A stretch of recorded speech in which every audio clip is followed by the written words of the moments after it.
Assalamualaikum warahmatullahi wabarakatuh. Waalaikumsalam warahmatullahi wabarakatuh. Selamat pagi semuanya. Pagi. Sebelum memulai pelajaran hari ini, alangkah baiknya kita membaca Bismillah. Bismillahirrahmanirrahim. Kali ini kita akan melanjutkan materi yang sebelumnya. Materi kali ini adalah menghiasi pribadi dengan berbaik sangka dan beramal soleh. Mari memahami amal soleh. Di sini ada surat Quran surat Al-Asr ayat 2 dan 3 yang berbunyi innal insana lafi khusrin illa alladziina aamanu wa 'amilus sholihati wa tawassaw bil haqqi wa tawassaw bis sabr. Yang artinya adalah sungguh manusia berada dalam kerugian kecuali orang-orang yang beriman dan mengerjakan kebajikan serta saling menasihati untuk kebenaran dan saling menasihati untuk kesabaran. Ayat tersebut menegaskan bahwa sesungguhnya manusia berada dalam kerugian kecuali yang melakukan 4 hal, yaitu 1. Beriman kepada Allah Subhanahu wa taala. Yang kedua, beramal soleh atau amal kebajikan. Yang ketiga, saling menasihati untuk kebenaran. Yang keempat, saling menasihati untuk kesabaran. Kata amal soleh berasal dari kata amilus, yaitu segala perbuatan yang bermanfaat bagi dirinya atau orang lain dan sesuai dengan akal rasional. Al-Quran serta As-Sunnah, kebalikan dari amal saleh adalah amal sayyi'ah. Sayyi'ah adalah amal yang mendatangkan mudarat baik bagi pelakunya maupun orang lain. Hal ini sesuai dengan firman Allah Subhanahu wa taala dalam surat Al-Zalzalah ayat 7 sampai 8, yaitu faman ya'mal misqala dzarratin khairan yarah wa man ya'mal misqala dzarratin syarran yarah. Yang artinya, maka siapa yang mengejarkan kebaikan seberat zarah atau biji sawi, niscaya dia akan melihat balasannya. Dan siapa yang mengerjakan kejahatan seberat zarah atau biji sawi, dia akan melihat balasannya. Suatu amal saleh akan sah jika memenuhi syarat sebagai berikut. Yang poin A, amal saleh dilakukan dengan mengetahui ilmunya. Yang kedua, amal saleh itu dikerjakan dengan niat ikhlas karena Allah Subhanahu wa taala.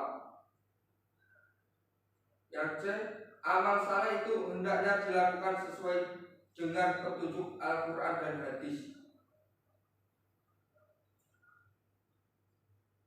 Di sini ada Rasulullah SAW bersabda yang artinya dar Abu Dzar Undub bin Unada berkata, Nabi SAW bersabda kepadaku, janganlah sekali-kali kamu mencemooh perbuatan baik seberapapun sekecilnya, maupun perbuatan itu hanya berupa penyambutan terhadap saudaramu dengan muka yang berseri. Hadis riwayat Muslim. Wahai generasi muda Islam, ketahuilah bahwa amal saleh ada 3 macam, yaitu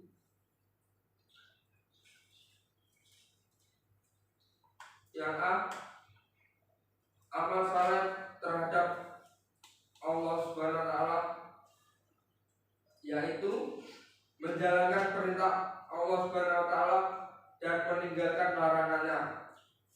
Contohnya adalah sholat, zakat, puasa, membaca Al-Quran dan ibadah lainnya. Yang kedua, amal saleh terhadap manusia, yaitu menjalankan hak dan kewajiban terhadap sesama manusia. Contohnya adalah memberikan senyuman, bersikap ramah, bertutur kata yang santun, dan menolong kaum duafa. Yang tiga, amal saleh terhadap lingkungan alam adalah menjaga kelestarian alam. Contohnya adalah membuat sampah pada tempatnya. Ya, secara jauhnya buat mata bisa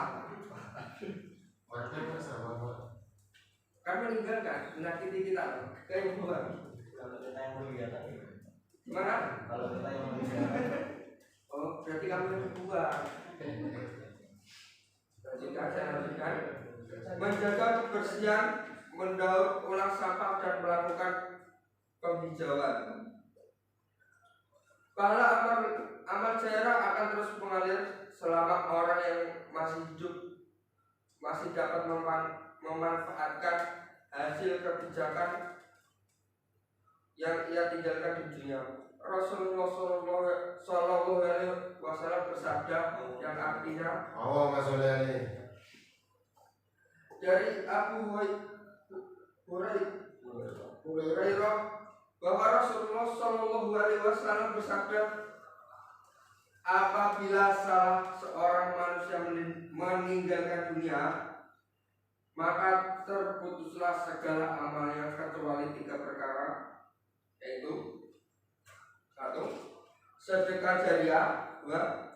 Ilmu yang bermanfaat baginya, 3. Anak soleh yang selalu mendoakannya. Hadis riwayat Muslim. Saudaramu dengan muka yang berseri-seri, yang kedua, manfaat beramal soleh.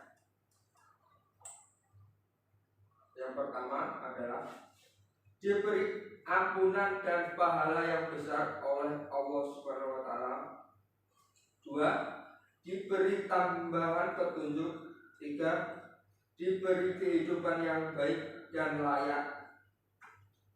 4. Dihapuskan dosa-dosanya. 5. Dijauhkan dari kerugian di dunia dan akhirat.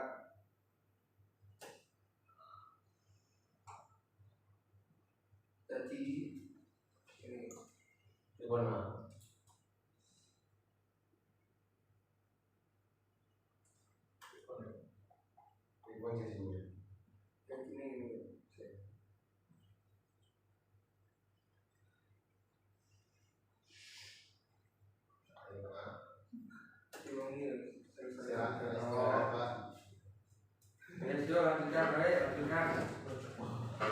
kita lanjutkan yang poin 3, berbaik sangka. Oke? Oke? Lanjut. Nanti tak jelaskan. Ya, oke, siap. Berbaik sangka. Berbaik sangka atau husnuzon merupakan perilaku terpuji yang harus dimiliki seorang muslim. Lawan dari husnuzon adalah suuzon atau buruk sangka. Berburuk sangka merupakan perilaku tercela yang akan mendatangkan mudarat baik bagi pelakunya maupun orang lain. Allah Subhanahu wa taala melarang berburuk sangka sebagaimana firman-Nya dalam Quran surat Al-Hujurat ayat 4 ayat 20. Yang artinya, wahai orang-orang yang beriman, jauhilah banyak dari prasangka. Sesungguhnya sebagian prasangka itu dosa, dan janganlah kamu mencari-cari kesalahan orang lain. Dan janganlah ada di antara kamu yang menggunjing sebagai yang lain. Apakah ada di antara kamu yang suka memakan daging saudaranya yang sudah mati?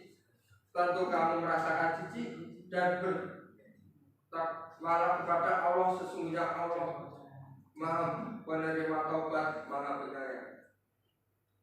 Rasulullah Shallallahu Alaihi Wasallam juga melarang berburuk sangka sebagai hadis berikut, yang dimana artinya dari Abu Hurairah radhiyallahu an bahwa Rasulullah Shallallahu Alaihi Wasallam bersabda, jauhilah prasangka buruk, karena prasangka buruk adalah ucapan yang paling dusta.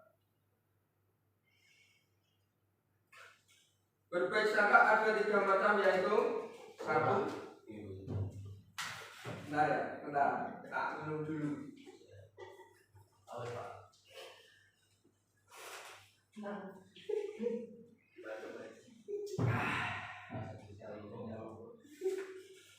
Ya, saya lanjutkan. Oke, lanjut Mas. Yang baik pertama, berbaiklah sangka kepada Allah Subhanahu wa taala. Yang kedua, berbaik sangka kepada diri sendiri. Yang ketiga, berbaiklah sangka kepada orang lain. Yang nomor 4, manfaat baik sangka. 1. Hidup menjadi tenang dan optimis. 2. Meyakinkan bahwa terdapat hikmah di balik segala penderitaan dan kegagalan. Yang 3. Membentuk pribadi yang tangguh. Yang 4. Menjadikan seseorang teguh pendirian, sebab itu mudah menerima pengaruh buruk bagi orang lain. Nomor 5. Menjadikan seseorang kreatif. Yang nomor 6. Menyebabkan seseorang tidak mudah putus asa. Yang ke-7, hubungan persahabatan dan persaudaraan menjadi lebih baik. Sekian materi kali ini yang saya sampaikan. Ada pertanyaan? Oh, tentu tidak. Ada Pak. Gimana? Tadi ada menggunjing Pak. Menggunjing. Menggunjing apa ya?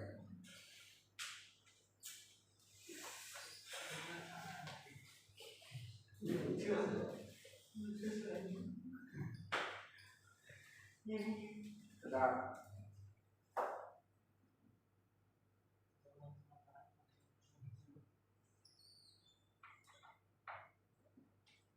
Menggunjing. Apa tadi ada Pak menggunjing Pak? Kata-kata kalimat menggunjing itu definisinya apa? Maksudnya Umumnya supaya dalam apa namanya akan paham. pengertiannya Pak. Ini masuk menggunjing ya? Ya masuk ini. Masuk ini. Gimana sih Pak? Menggunjing. Bahasa Indonesia bahasa Jawa ini ngece. Oh, Bahasa Indonesia bully, membuli. Susah. Kancamu bully. oh ini menggunjing Pak. Iya. Enak, baik enak. Yes, bersalah. Ada lagi Pak. Tadi kan ada istilah kalimat makan daging termasuk ini. Itu maksudnya bagaimana? Maksud dari peribahasa itu yang bagaimana? Makan daging orang lain. Apakah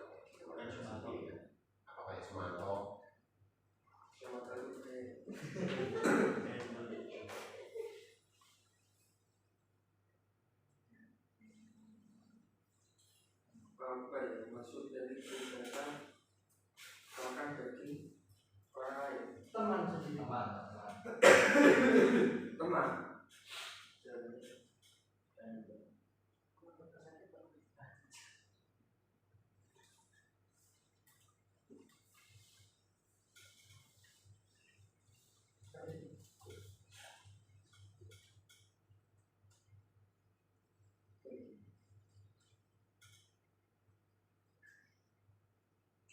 Jawabannya pertemuan selanjutnya saya. Iya, bisa jawab. Dari saya kurang lebih kurang lebihnya mohon maaf.